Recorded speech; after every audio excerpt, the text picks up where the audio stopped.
Bismillah,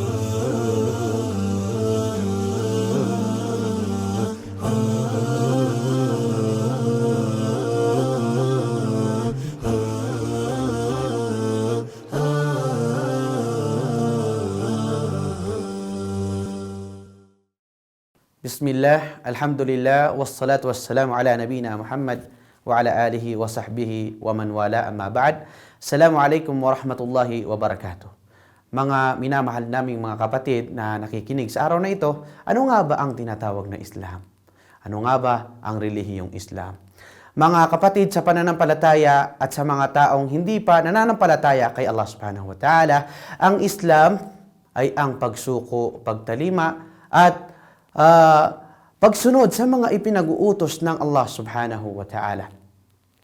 Ang Islam, alamin natin sa mga taong may alam at sa mga taong hindi naninira sa ating relihiyong Islam.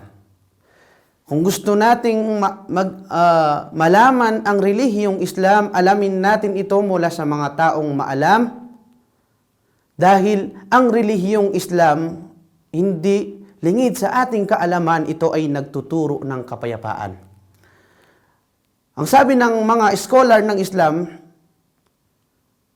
al-Islamu huwa al-istislamu lillahi bit-tawhid wal-inqiyadu lahu bit-ta'ah wal-bara'atu minasyirki wa ahli.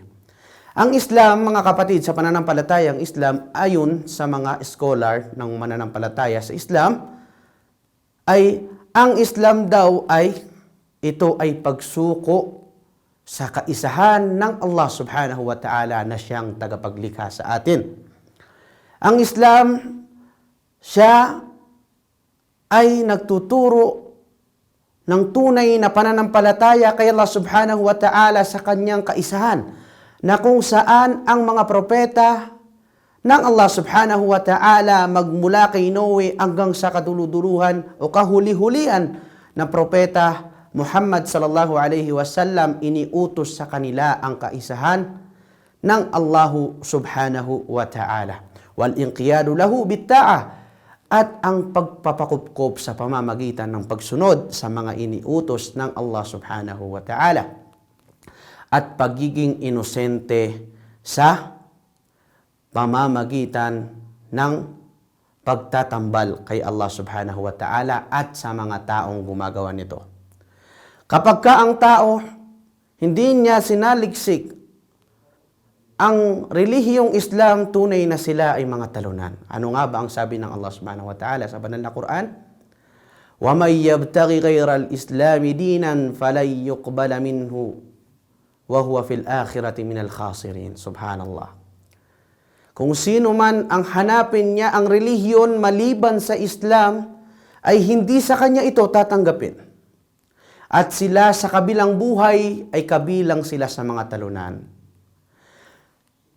Ang ibig sabihin, mga kapatid, ng mga taong talunan, sila yung mga taong hindi mapupunta sa paraiso ng Allah subhanahu wa ta'ala, at sana nawa ay magkaroon tayo ng pagsasaliksik sa ating relihiyong Islam upang sa ganon ay mapasama tayo sa mga taong maliligtas at mapupunta sa paraiso ng Allah subhanahu wa ta'ala. Hanggang dito na lamang.